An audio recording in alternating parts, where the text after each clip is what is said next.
So today we're going to continue with two other pieces of information, and we're going to write the equation like we've been writing. These are actually pretty easy as long as you don't get mixed up on the transverse and the conjugate axis. So if you have A, B, C, H, and K, and for this you're not going to even need the C because you're going to be able to get the A, B, H, and K off of the information here. So if the transverse axis is horizontal and is 14 units long, that means A is 7. And if the conjugate axis is 12 units long, that means B is 6. And H is the first number in the center, and K is the second number in the center. So now we just put it together. If it's horizontal, we start, remember the transverse axis is the main axis. So if that's horizontal, the hyperbola is horizontal. So we have x minus 5 squared would be your positive, minus y plus 9 squared equals 1. And the A always goes underneath the main axis, and the B squared, goes underneath this axis. So watch your signs and watch where you're putting stuff. Most of the mistakes are changing the signs in the parentheses, not squaring the bottom, and not putting it under the right guy. Now this second guy says the transverse axis is vertical. That means this guy is going to be a vertical. That means it starts with the Y. But we do the same thing, A, B, H, and K, because remember this really doesn't have a C involved. And you have your A is your transverse axis, which is half of the whole axis, which is 10. Your conjugate axis is 24, so your B is 12. And remember, B can be bigger than A, it doesn't matter. And then your center is -2, -8. So we write it, but we start with the Y first. So we do Y plus 8 squared minus x plus 2 squared equals 1. You put the A squared down below the positive guy and the B squared below the negative guy. Now they're giving us a graph, and this one's a vertical graph, so we know we're going to start with the Y and not the X.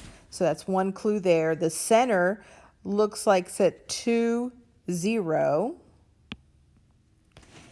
And the A is the distance between the vertice and the center, so it looks like it's a 5.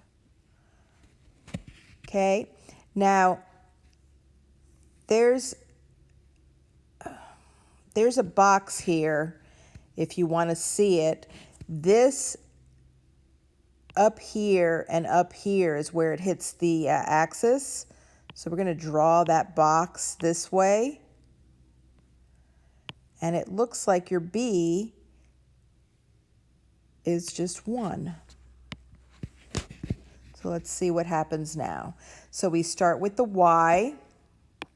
Y minus 0 squared, which is y squared, minus x minus 2 squared equals 1.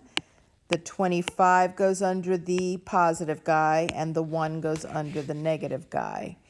Now on that box, you look for where the asymptotes are hitting right in a corner, and then you draw your box, and it's parallel. It's right there where the vertex is. You just draw that straight across until you hit the asymptotes and go down. So I'll do it again on the next one, and hopefully you'll get it.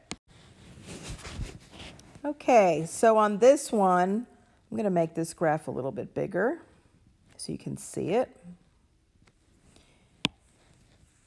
And we have A, B, H, and K again. The center looks like it's at -1, -1. And A now is horizontal. It's this distance. So that's 4. And B is the distance away from the parabolas. So that's also 4. So here you can't go wrong if you put them in the wrong place. And here the box was drawn in for you.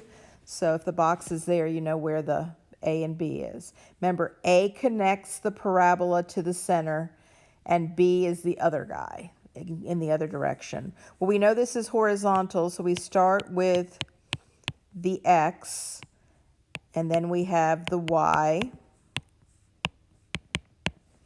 And then the A goes under here, which in this case doesn't matter because they're the same, and the B goes under there. Tonight is the first day of Passover, so we've been told not to give homework. So if you'll notice, the due date on this is next Tuesday at 9. There is no excuse not to get this finished. You can do it anytime this weekend. If you do, I'll correct it if I see it pop into my email or whatever. And I'll see you for Zoom today.